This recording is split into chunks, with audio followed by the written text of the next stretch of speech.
मुनीन्द्रवृन्दवन्दिते त्रिलोकशोकहारिणि प्रसन्नवक्त्र पंकजे निकुञ्जभूविलासिनि ब्रजेन्द्रभानुनन्दिनि ब्रजेन्द्रसूनुसङ्गते कदा करिष्यसि हमां कृपाकटाक्षभाजनम्।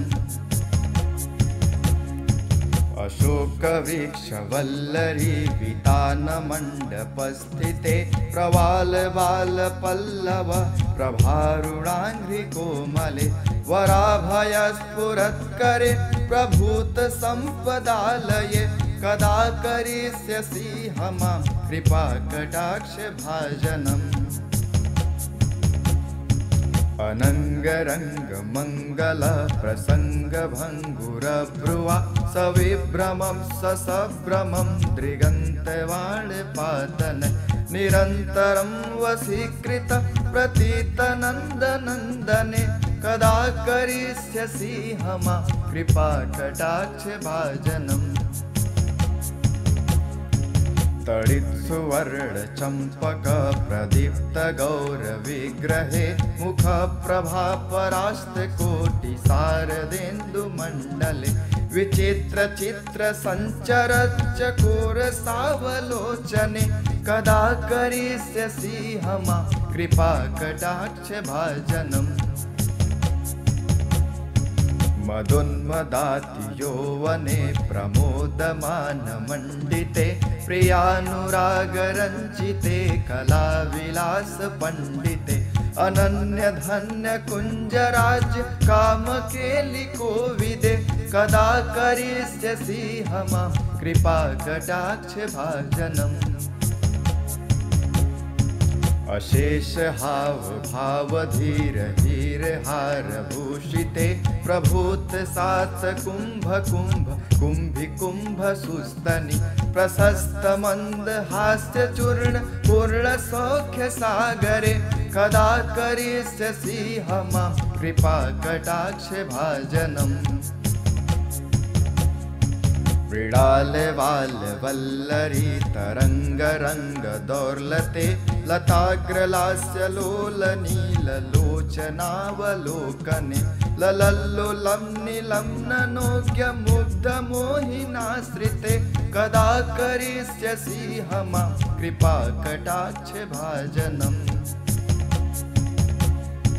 सुवर्णमल्लिकाञ्चित त्रिरेखकम्भुकण्ठगे त्रिसूत्रमङ्गले गुण त्रिरत्नदीप्तिदीधिते सलोलनीलकुन्तल प्रसूनगुच्छगुम्फिके कदा करिष्यसि हमां कृपाकटाक्षभाजनम्। नितम्बबिम्बलम्बमान पुष्पमेखलागुणे प्रशस्त्ररत्नकिङ्किणी कलापमध्यमञ्जुले करीन्द्रशुण्डदण्डिका वरोह सौभगोरुके कदा करिष्यसि हमां कृपाकटाक्षभाजनम्। अनेकमन्त्रनादमञ्जुनूपरावरस्खलत् समाजराजहंसवंश निकणाति गौरवे विलोलहेमवल्लरी विडम्बिचारुचङ्क्रमे कदा करिष्यसि हमां कृपाकटाक्षभाजनम्।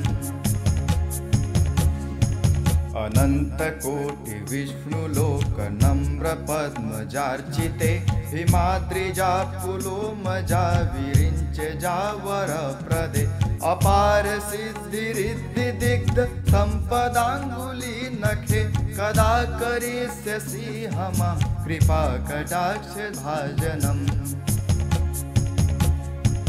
मखेश्वरी क्रियेश्वरी स्वधेश्वरी सुरेश्वरी त्रिवेदभारतीश्वरी प्रमाणशासनेश्वरी रमेश्वरी क्षमेश्वरी प्रमोदकाननेश्वरी व्रजेश्वरी व्रजाधिपे श्रीराधिके नमोस्तुते।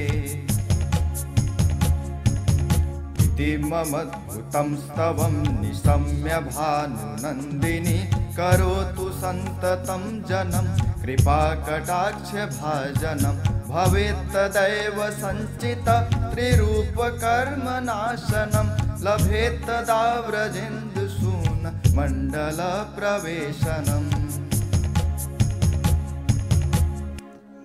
राकायां च सीताष्टम्यां दशम्यां च विशुद्धधिः एकादश्यां त्रयोदश्यां यः पठेत् साधकः सुधिः यं यं कामयते कामं तं तमाप्नोति साधकः राधा कृपा कटाक्षेण भक्ति स्यात् प्रेम लक्षणात् उरुदग्ने नाभिदग्ने हृदग्ने कंठदग्नके राधा कुंड जले स्थिता यः पठेत् साधकः सतम् तस्य सर्वार्थ सिद्धि स्यात् वाक्सामर्थ्यं तथा लभेत् ऐश्वर्यं च लभेत् साक्षात् दृश्या पश्यति राधिकाम् तेन स तत्क्षणादेव तुष्टा दत्ते महावरम् येन पश्यति नेत्राभ्यां तत्प्रियं श्याम सुन्दरम् नित्यलीला प्रवेशं च ददाति श्रीव्रजाधिपः अतः परतरं पार्थं वैष्णवस्य न विद्यते।